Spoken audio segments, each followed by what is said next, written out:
Hello, everyone, and welcome to our live stream. Today, we are talking about YouTube promotion. That's why I decided to invite an awesome guest and expert in this niche, David Walsh. And it's more interesting that he has over 227,000 subscribers on his YouTube channel. How are you, David? I'm fantastic. How are you doing today, Anatoly? Oh, yeah. I'm great. I'm excited to learn more about YouTube because I love this format. I test a lot with this format. And the last time I started to test a new feature, YouTube Shorts. I have no results with this, but I hope to get it because we provide different formats. I'm working with my editors. And I hope to get results here. By the way, what do you think about this format? YouTube Shorts is actually very exciting for a number of reasons and for all sorts of people on YouTube, not just the kids who are filming themselves doing dancing like on TikTok, but also for business owners as well. There's a lot of opportunity right now. Yeah, cool. Okay, before we start, introduce a little bit about yourself, your background, and why you decided to jump with YouTube. So I'm a business owner. I work with other business owners to help them promote themselves and grow their business with YouTube. And this all started way back in, goodness me now, back in the last decade, back in 2013. It was actually this time of year where I actually was doing web development. So I was doing high-end membership sites and product launches for clients back then. And I had two clients I was working with at the time, and both of them emailed me on the same day to say that we had finished the project and that was it. And as you know, as a service provider, when you sell your services, you spend all your time actually delivering on those services and you don't have much time to go out and sell yourself again. So that's what happened in this particular case. I had didn't spend any time selling, didn't bring any new clients through the pipeline. And I was beginning to freak out because they had paid me some money, but there was nothing there. There was no new money coming in at the time. And my current wife, who was my girlfriend back then, was working in fashion and she didn't have any work either. So basically, two people in the house were unemployed. And it was just after Christmas.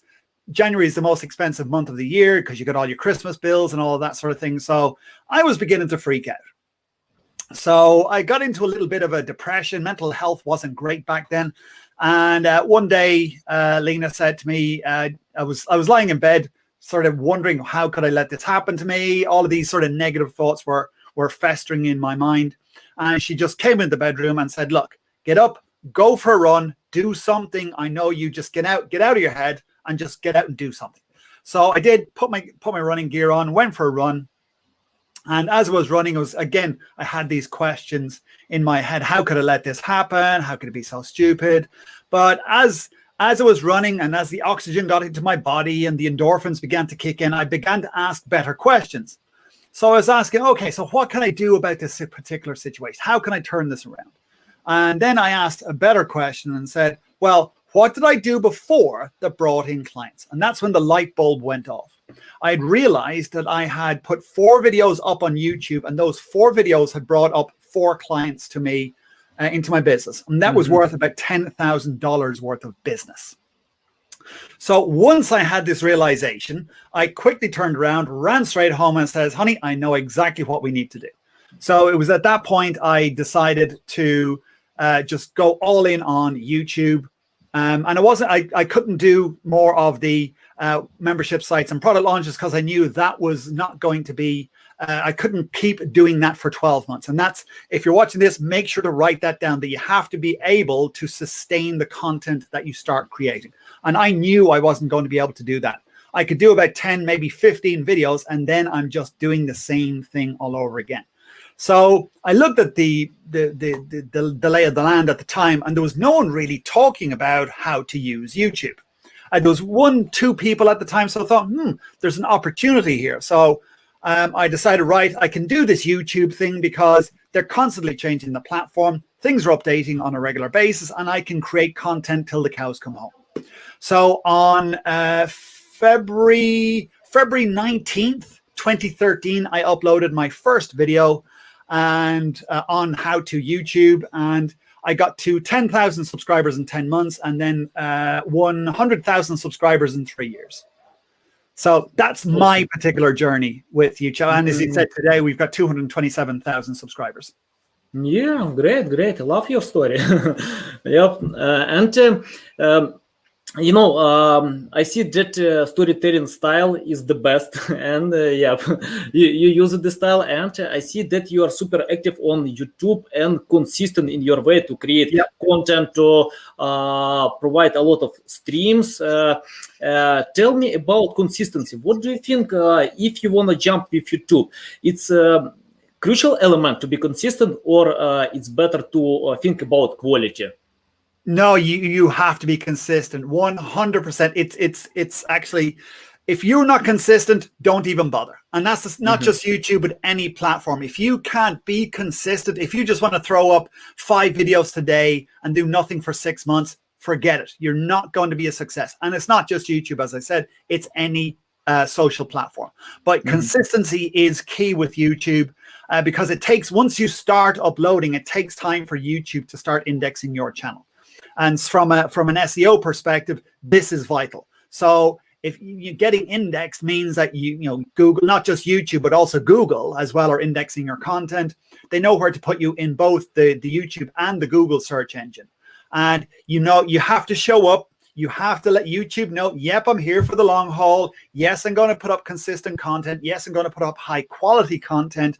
And I'm going to use the tools available to me to create content that my audience is looking for and will enjoy. And will have a great will have a great viewing experience, just the same as they would with a blog post on Google or something like that. So consistency is key. You just can't be successful without it. Yeah, and I see that a lot of content creators, they fail to get fast results and stop it, quit with YouTube. Yeah. What can you tell these people? For example, I know about PewDiePie. When he jumped with YouTube, he got 285 subscribers for after submitting 100 videos.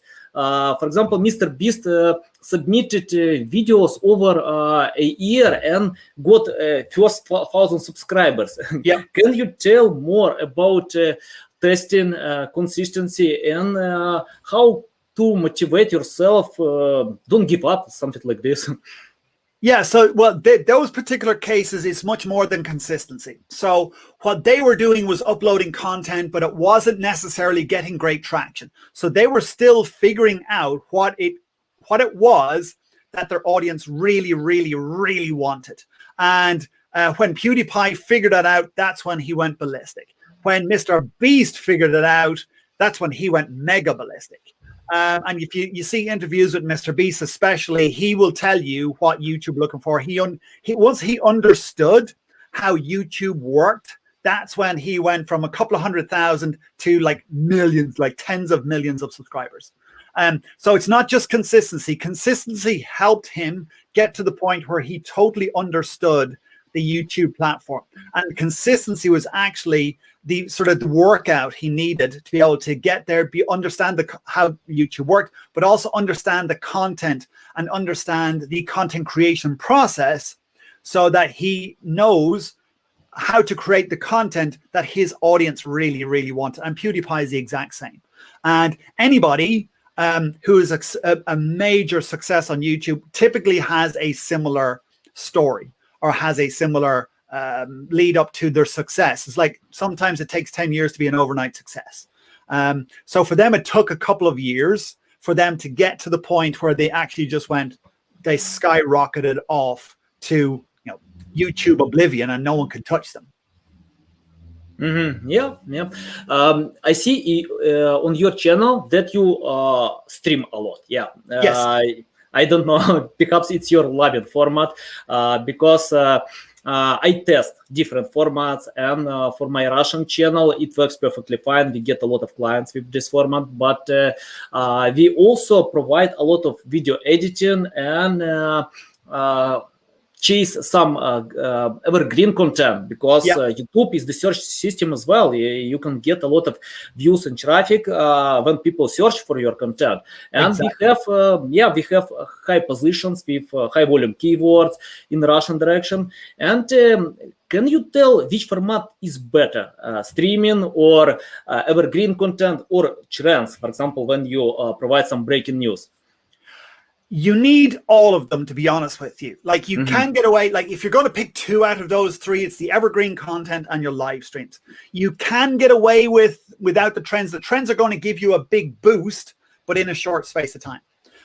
So if you weren't interested in trends, you could get away with it, but you're going to miss out on a big hit of a big hit of traffic to your channel. And it can give you a number of examples on them. It's like we have evergreen content that actually trends every so often. So one example I have on my channel is how to delete your Facebook account. Mm-hmm. Every 2 or 3 months, there's a massive spike in traffic because something happens. Zuckerberg does something, or people just want, they just want to get rid of Zuckerberg for some reason, whatever. And we'll see like 20,000, 30,000, 40, 50,000 views in a day hit Mm-hmm. that particular video. So that video is just like, it's both evergreen, but every once in a while it hits a trend.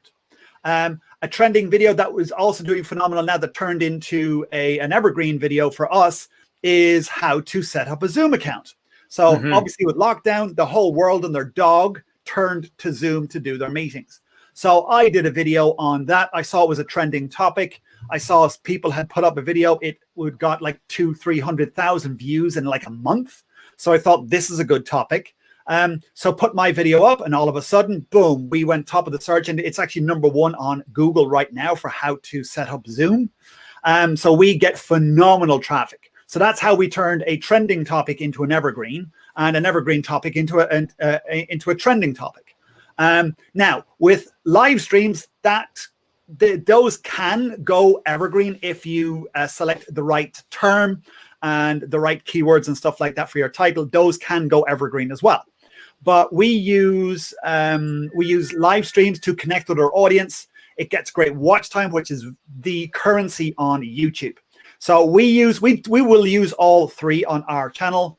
Sometimes, like, we don't actively look for trending stuff, but when we see something, we'll make a video on it.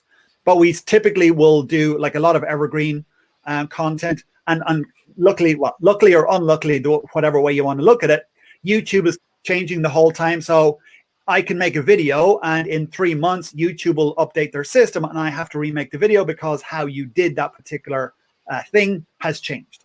So, like, our evergreen is constantly changing and stuff like that because YouTube are updating their platform. So you need, back to your question, you do need all three, but focus on, if you're going to pick two, is definitely focus on live streams, definitely focus on or create video on demand evergreen content, because that's the stuff that's going to really keep your channel growing over time. Yeah, great insights. I'm interested about finding these keywords. For example, you mentioned about Facebook and Zoom. How to find these great keywords? For example, when I search on Google, the level of competition is huge there. It's tough to overcome some big players on Google, because today we have 1.8 billion websites online. And when I search on Google, I usually search for topics with a lack of quality content. How to find these keywords on YouTube and provide and create this content? Yeah, so like a lot of it is, if you're on there, you'll see stuff happen, like stuff that appears in your feed. YouTube will start feeding you stuff automatically. And when you see the same type of title appear again and again and again, and you notice, like, last week I saw this video and it had 10,000 views. This week it's got 100,000 views. That's when I start to take notice of particular trends and stuff like that. Or there's going to be, like, you know the players in the game, and when you click on their content, you'll see all the other videos that are doing quite well with those keyword terms as well appear beside that video. So a lot of it is just like being on there and noticing stuff. Obviously, if there's a particular topic, first thing you do, as you do with Google, is go in and type in the search engine bar and see what it throws back at you. And then from there, you can select whatever those automated suggested ones that come up that YouTube give to you, and then just look at the videos that are on there. So again, you can use Google and YouTube against itself. And for me, I don't care if somebody is like 10 million subscribers or 20 subscribers. It's all fair game. And with search, it is a little bit easier than on Google to rank on YouTube. And when you do rank quite well and you get good watch time and great average view duration on your videos, that's when you hit the top of Google, like with our how to set up a Zoom video and I think also with the how to delete your Facebook account. I think both, I know the Zoom one is definitely top of Google, and I think the Facebook one's also top of Google as well. But with those, because we're creating a great viewing experience and we're giving the audience exactly what they want, and they're staying pretty much all the way to the end, the data is being sent from YouTube over to Google, and Google's going, maybe our audience will also like this content too, so we'll feed them that video at the top of the search rankings. Yeah, good. What about, I often get questions from my clients. Is it too late to jump with YouTube today? For example, they have business, they usually order SEO or other digital marketing, but when I tell them you need to provide video content because you can get more customers to create brand awareness, and many of them reply to me, it's too late. What can you tell them? It's never too late. The thing is that if their competition starts tomorrow and they don't start at all, they're going to be left behind, because in 12 months, their competition is a year ahead. If they decide, oh crap, we need to get on this thing, and they're 12 months behind, that's a long time when it comes to YouTube. Because it's going to take, they're going to be a couple of hundred or a couple of thousand subscribers ahead.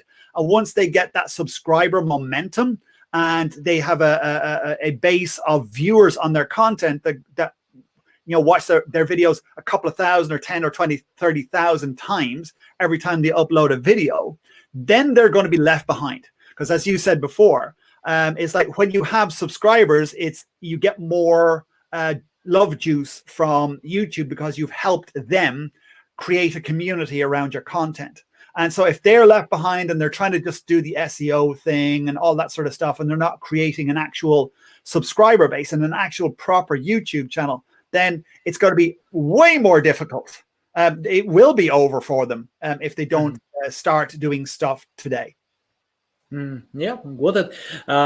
Okay, for example, someone started a YouTube channel, and how to get first subscribers? Yes. I don't know, like 100 subscribers, 1,000 subscribers. If you create some high quality content, valuable content, but nobody cares, Yes. And I know that many people can give up, what to do?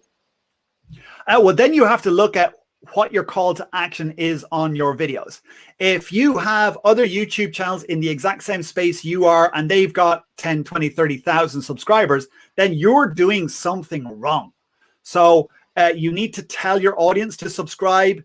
You need to be proactive in telling people to subscribe. You can't be sort of ashamed of it and sort of, oh, please subscribe and this sort of thing. It says, hey, if you like this content, make sure to hit the subscribe button and click on the notification bell to be notified when we upload videos every single week to help you do X, Y, Z.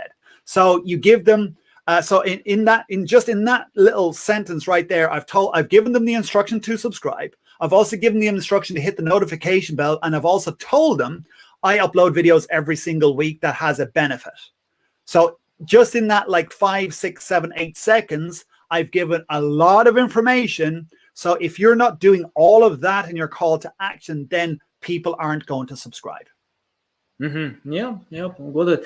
Okay, we have the first question. By the way, guys, ask questions. You can submit your YouTube channel. We will provide some insights because on the previous webinar, we got over 20 YouTube channels, and we didn't have time to review all of them. If you have it, you can submit in the comments, and yeah, we will try to provide the best. The first question is: Yelp easy to bid for a service-based keyword? Oh, it's like Yelp might have YouTube channel or something like this.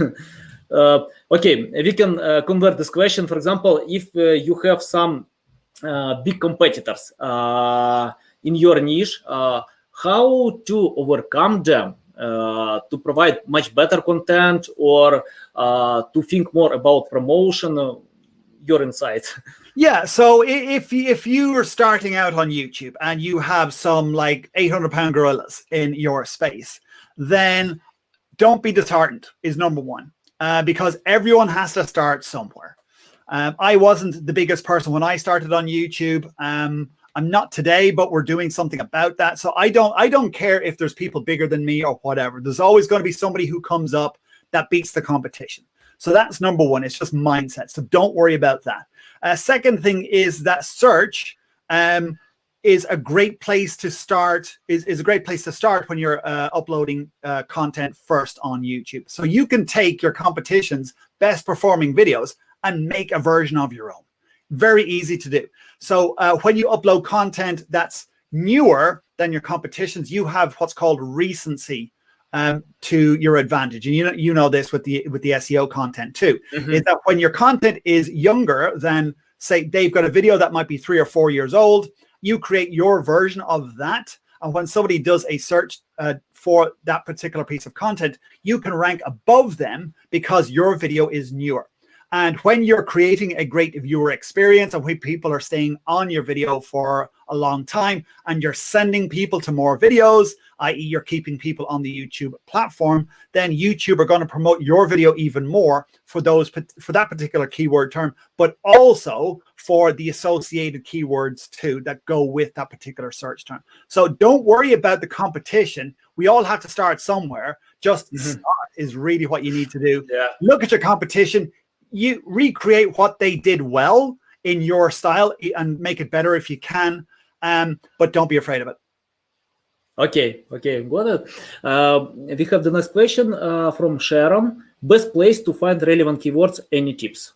First place is go to YouTube directly. Start typing into the search bar your keyword, and the auto suggest will give you the most popular keyword phrases that people are viewing. So that are looking at. So that's the first place. Then hop over onto the Googles and do the exact same thing there.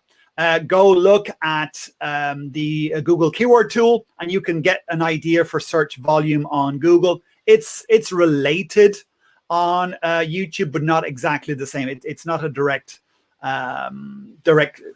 transferred over there. Other great keyword tools are vidIQ. You can also use TubeBuddy as well. So we use all of those tools. People use keywords anywhere. So there's a number of tools out there, but the first place to start is just start on YouTube, see what other videos pop up for those keyword terms, and then just create your own version of those titles for your own videos. Okay, I have the question about, for example, you found some keyword ideas, good keywords you might think, and how to analyze the content. I mean, like users' intent, because once I spoke with one YouTuber and he told me, I don't know what's going on. I have totally the same videos that my competitors have, but they get me 1 million views. I can't get even 1,000 views. What's going on? What do I need to do? And I check out. He tried to replicate their content. Can you tell what to do to provide something new? Where to I don't know. Where to focus your attention? Yeah, so without analyzing the channel, there's a lot going on in the background. So it could be that their average click-through rate, the click-through rate on their thumbnail is terrible. So they may have a thumbnail that just gets no click-throughs, and their average click-through rate is just really, really low, maybe 1 or 2% or something like that. So that doesn't help them. Their subscriber base, like even if they've got a couple of thousand subscribers and they send out a video, like when they upload a video, if their subscribers aren't going over and watching the video, then YouTube, like, because I don't know if you know, but YouTube will send an email notification to a percentage of your subscribers. And if those click through and watch your video, then it will send another notification email out till if it gets a good click-through rate, then YouTube will send an email out to all the subscribers. So that might be going on, that they just don't have a good open rate for their subscriber base. Their content might be just rubbish. We don't know. Again, we can't see it. Maybe their people are clicking off too early, that there's a massive drop in the first 10, 20, 30 seconds of the video, and YouTube are not going to promote the video. There's so many things out there without seeing a specific example that you could hypothesize all day as to what it could be. Yeah, I know about thumbnails and titles. We usually pay a lot of attention here, and yeah, just try to provide something unique. Yeah. Because once I learned from one audio podcast that one YouTuber, he has over 2 million subscribers, and he told that he got them because of thumbnails and titles. When he changed directions and started to provide some unique thumbnails with famous people, he put a lot of content about Tony Robinson, Gary Vee, and many others.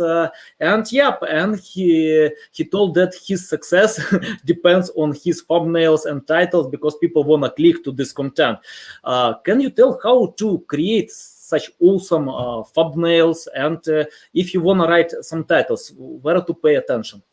Oh, now that's like a week. Like one of those alone is like a week's worth of training. Yeah,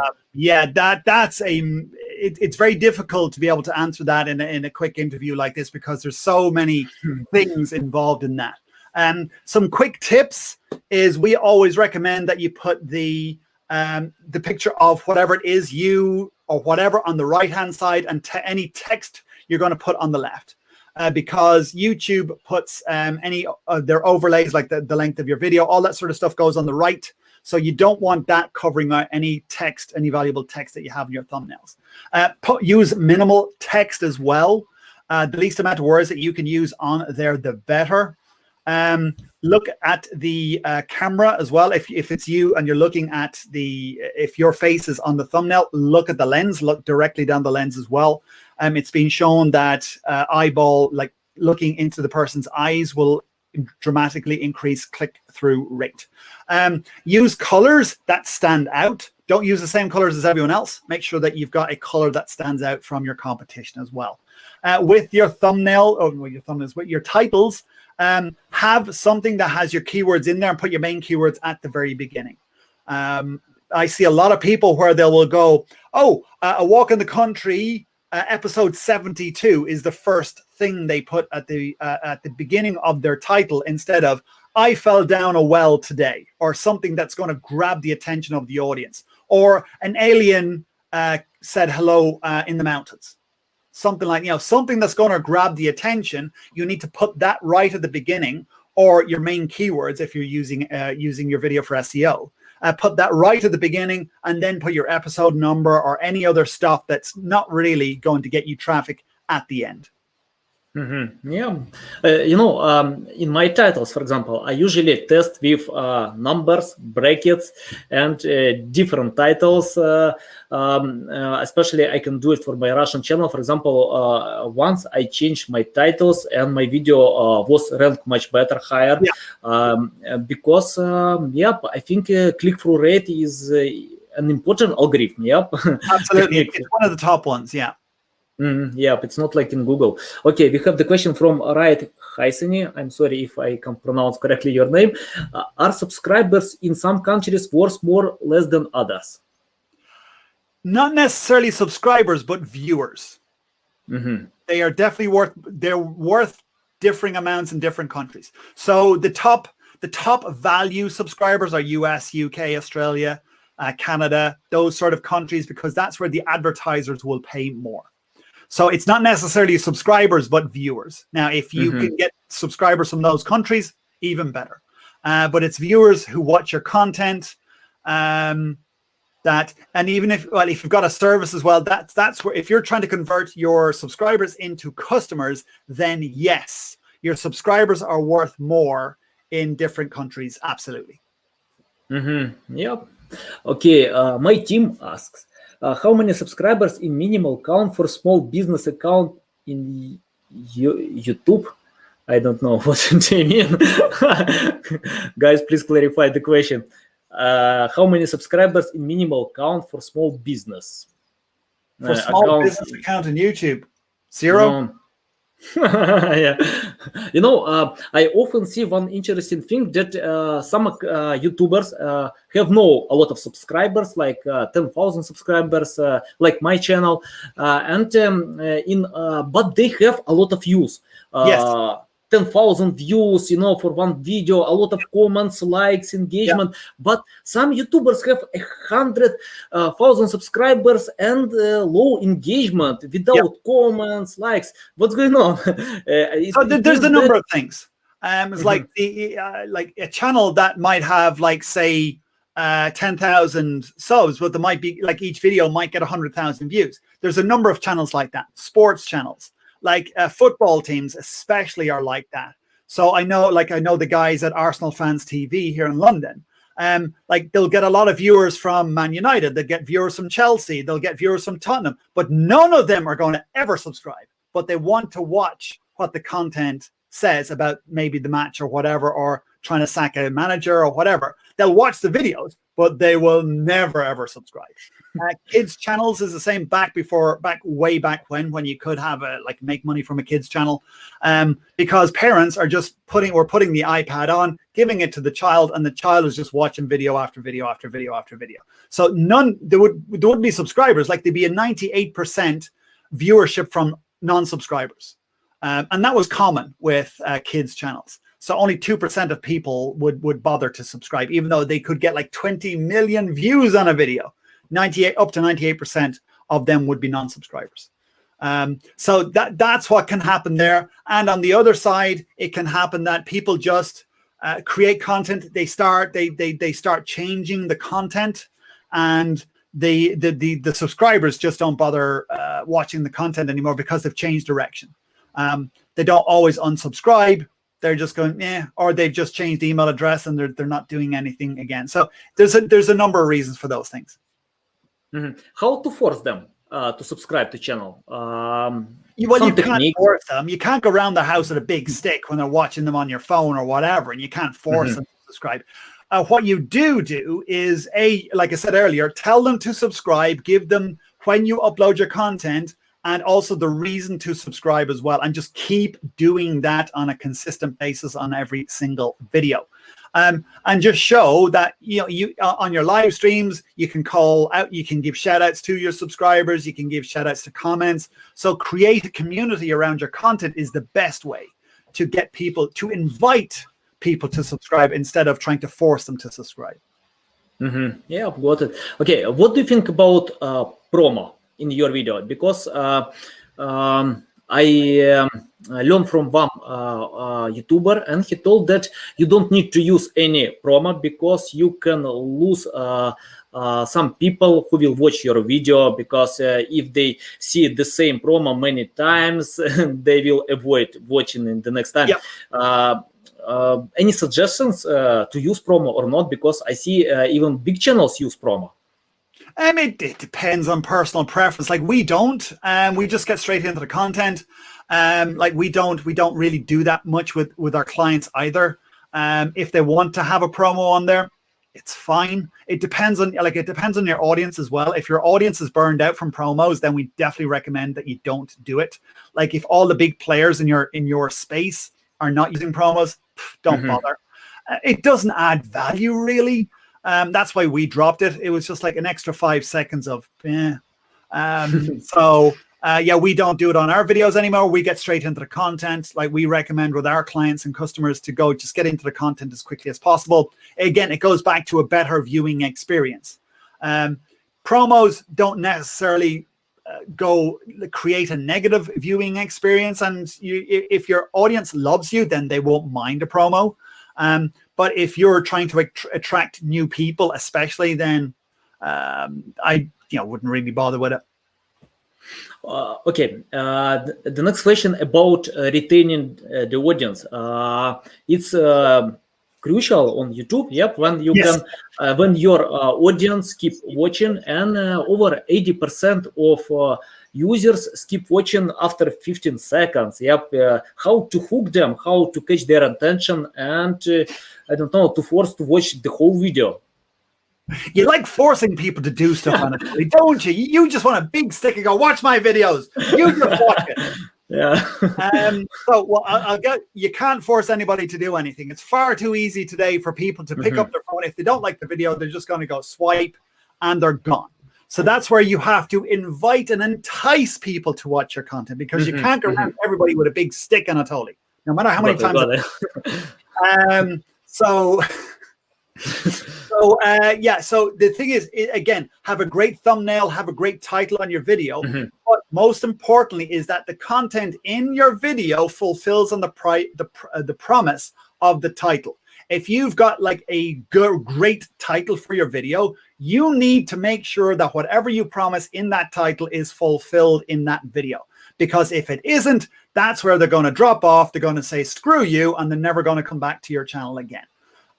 So you need to make sure that your content is great, that you have a hook at the very beginning. So I'm going to give you the #1 way where you can get 1 million subscribers guaranteed in the next 60 days. Now, if I put that on YouTube and I was able to fulfill on that, that thing would have like 10 million views in like a month.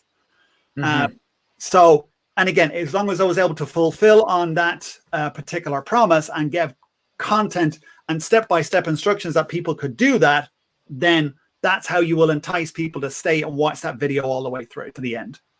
Yeah, interesting. I saw a few YouTubers who have a lot of subscribers, and they don't know about keyword research. They usually provide some entertainment content, and it's like brand awareness without thinking about keyword research. Can you tell some advice how people can do it? For example, to create content what they want to create, not what people want to search. Well, again, if if you're an entertainment channel or a comedy channel or a gamer channel, those areas, like you're relying on intuition on what people are looking for. Like if you are connected with your audience, like say on a comedy channel, and you know exactly what your audience finds funny because you find it funny, then you're in a great place. You are in a phenomenal place. Unfortunately, not everybody has that connection. Not everybody has that intuition that what they create, lots of other people will find funny. What they think is funny, no one else finds funny. Not even their granny, not even the dog or their cat or anybody. So they're stuck, and that's where they need to spend more time finding out what's funny so that they know what to create for themselves, or go back to do more research on YouTube and keywords and stuff like that to do that keyword research and create content that people want to watch as opposed to what they want to create. And then that's where we find a lot of YouTubers fall down. It's like, I don't want to follow any rules. I don't want to follow any norms. I just want to create whatever I want to create because I'm a creator and I should get millions of views for every video I make. And it says, yeah, good luck with that. If you can't create content that other people want to watch, you're stuck in your room by yourself with 0 views, and your granny isn't even going to watch your videos anymore.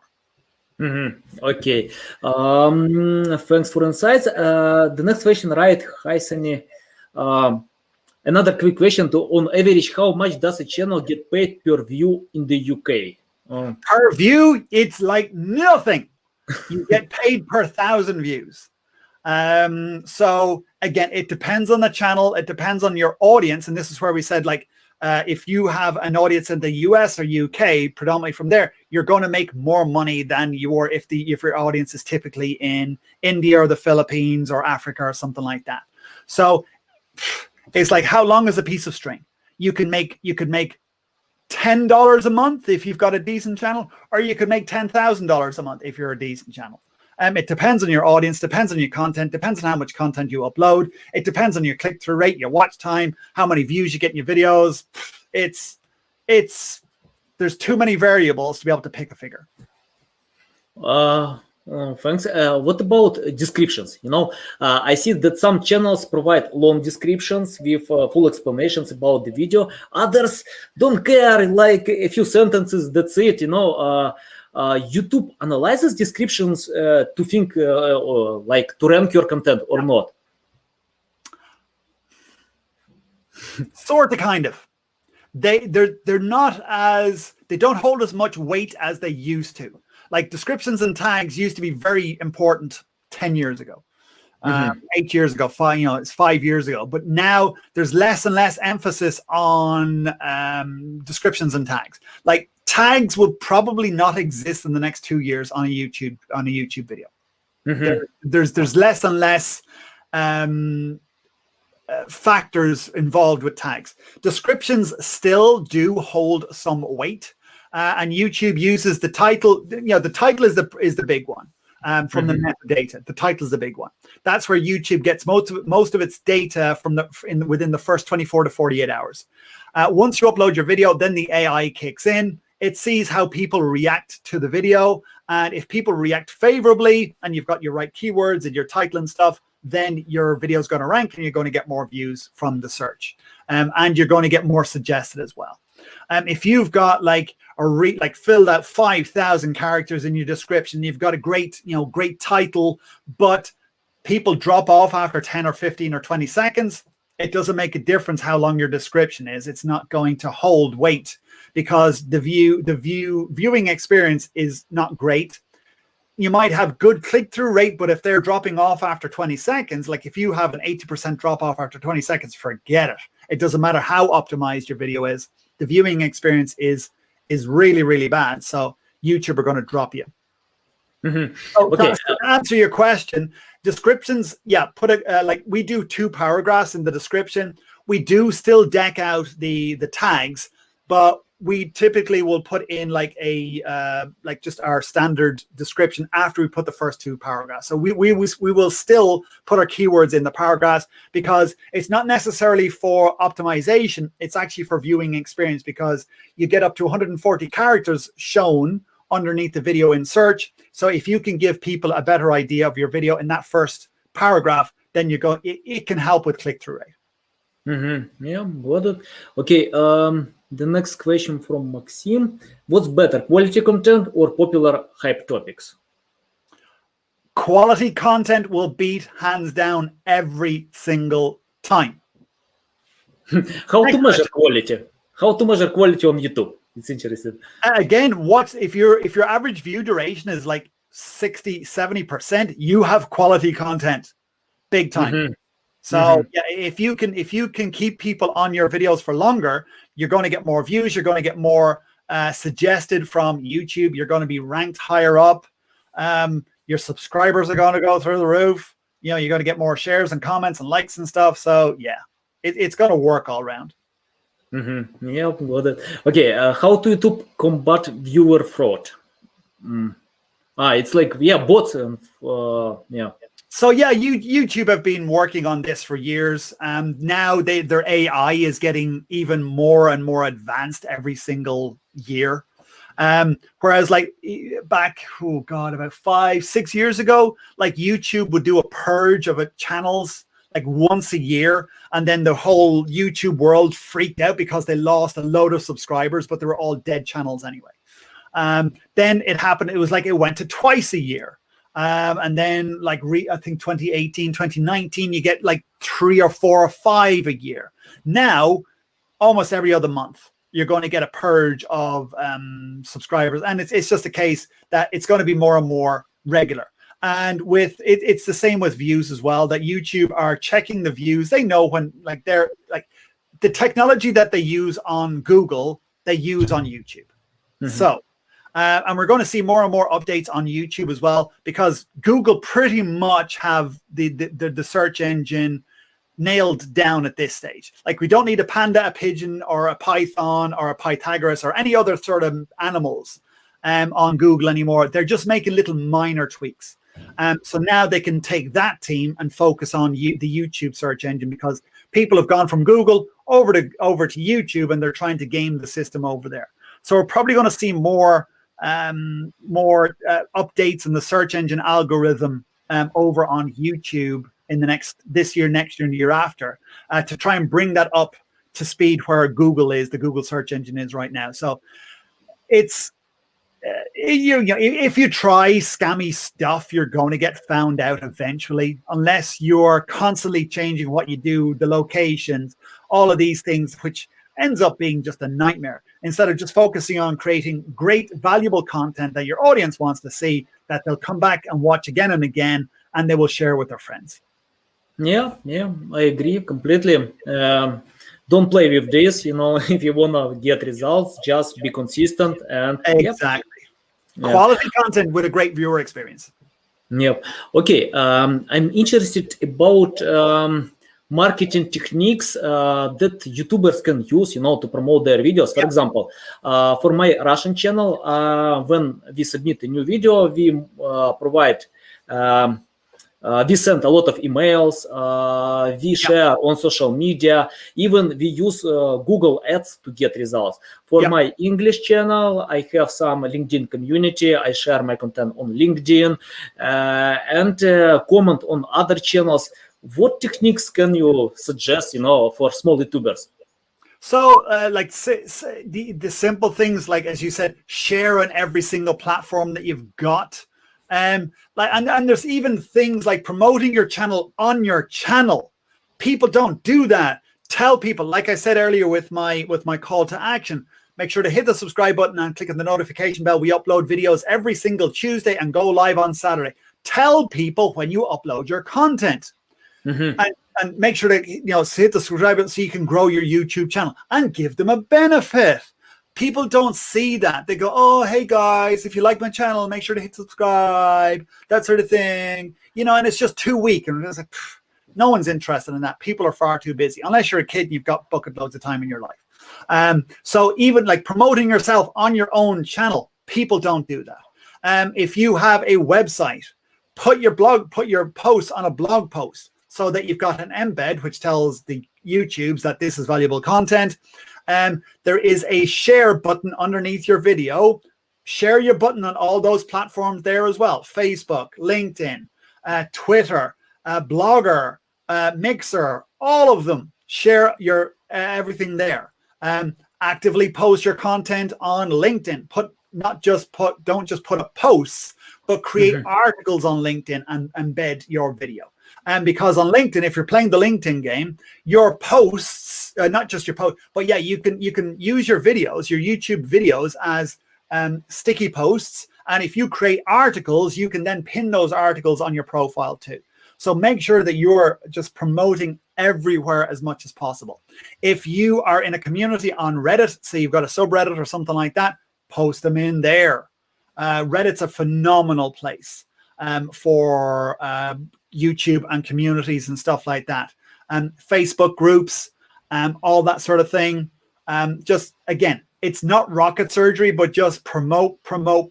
Get people, hey, would you mind going over watch my video, clicking like and leaving a comment on there. And if you want to subscribe, feel free to do so. If you're talking to somebody one-on-one, or if you're in a conversation with other people, like-minded people, and the conversation turns to you, ask them about their YouTube channel first, rather than going, hey, I've got a channel, subscribe to me, that sort of thing. It says, hey, what's your YouTube channel about? Oh, great. What is it? Pull up your phone, have a look, and then get them interested in you because you're interested in them.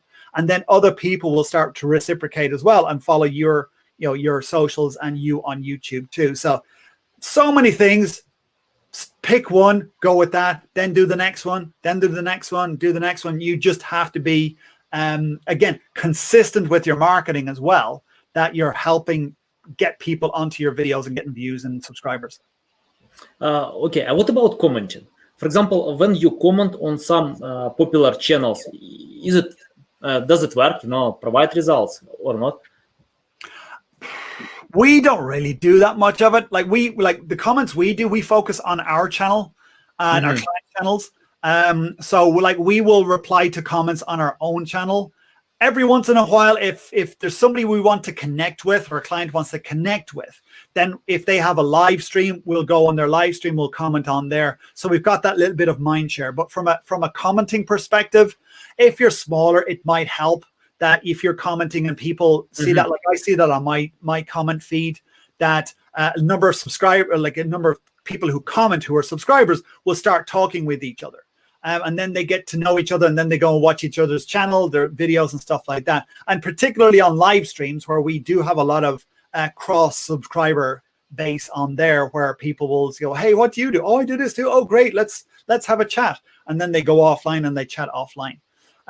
So as a strategy, we don't necessarily use it, but we do reply to comments on our own videos. That is a prerequisite as well. You need to reply to people on your own videos. Okay, we have another question. By the way, it's interesting question. I like it. Thanks for sharing. As our attention spans become considerably shorter, would you say shorter videos are better than longer videos of engaging viewers to gain subscribers? No.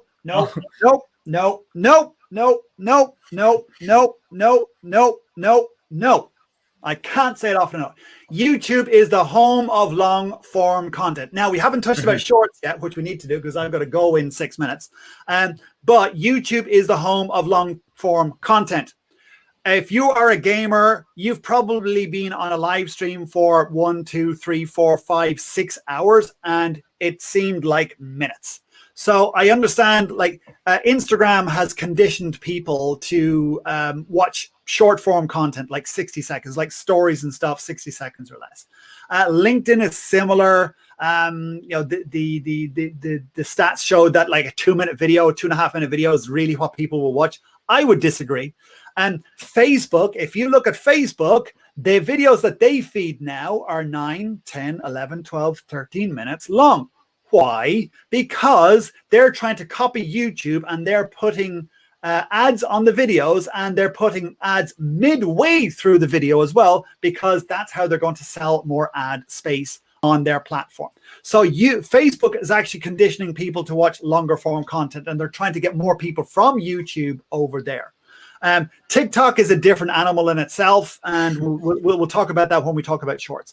But for if you think that people have ADD, go on YouTube. I will guarantee you they spend hours on there watching long videos. Yeah, in my experience, longer videos provide much better results than short variants. If you're a business, you cannot give a business tip in 60 seconds. Unless it's one single thing, but then it's a bite-sized thing. Like that's where my videos are, like at the top 10 things. It's going to be minimum 10 minutes, easy. But I often see when some channels have short videos, other long videos. I think it depends on your audience in the first. Yep, it's better to analyze what type of content they want to get. And even big channels have short videos, and they have success in their ways. Yep, and some channels have long videos. I think it depends, but of course, longer videos keep longer on YouTube, and they help with your watch time on your channel, which is the currency I mentioned earlier on YouTube. That if you can keep people on the platform for longer, YouTube are going to promote those videos much more than anyone else's. Okay, we have a few minutes. I want to ask just the last question about retaining audience. Yes. Once I get advice, it's like, I don't remember exactly, but one YouTuber told that you need to retain audience even if they watch other videos. Your video can be a chain to keep audience. Yeah. How you can provide something like this? Okay, so that's called, there's 2 types of watch time, and we've been talking about this. So watch time is how long people watch your videos. That's called video watch time. Then you've got the second one, which is called session watch time. So say somebody come in and watch your video, they watch that video, and then they go watch PewDiePie or Mr. Beast for the next 10 hours. That 10 hours of viewing time on YouTube will be attributed to your initial video. So that session watch time goes back to your video. So your video becomes a gateway for people to stay on the YouTube platform. So if they had a good viewing experience, but said, oh yeah, I want to catch up with Mr. Beast for the next 10 hours, that's fine. You'll have your watch time on your video watch time, and then you will have the session watch time as well. So this video here becomes this gateway that sends people off to other videos on the YouTube platform. Now, if you can get them to go from this video to your video, to your video, to your video, then you're not only getting watch time on all of those videos, but this video's also got the session watch time for all of those videos as well. So that's the real trick, is getting them to bounce from video to video to video on your channel, rather than going and watching Mr. Beast or Casey Neistat or PewDiePie for 10 hours. Is it possible to measure this metric or not? I mean, like session watch time, no. They don't give that. They don't give that metric out. Okay. Thanks a lot. Yep, I've learned a lot. I keep going with my YouTube. Thanks, and tell where people can find you and connect with you. Yeah, so the obvious place is youtube.com/David Walsh online. Subscribe there, obviously. We upload videos Tuesdays, tech videos Thursday, and go live answering your questions on how to grow your YouTube channel every single Saturday, 6 p.m. UK time. You think I did that a few times. Also connect with me. You can connect with me on Instagram. You can connect with me on Facebook or LinkedIn. LinkedIn is the preferred one. So just ping me there, DM me, connect. Say you saw this live stream, and we can connect there. Yeah. Thanks a lot. Okay, guys. Thanks for watching our webinar. Hope to see at least one time. Yeah, we can schedule. I don't know for 6 months, like something like this. And thanks for watching. See you.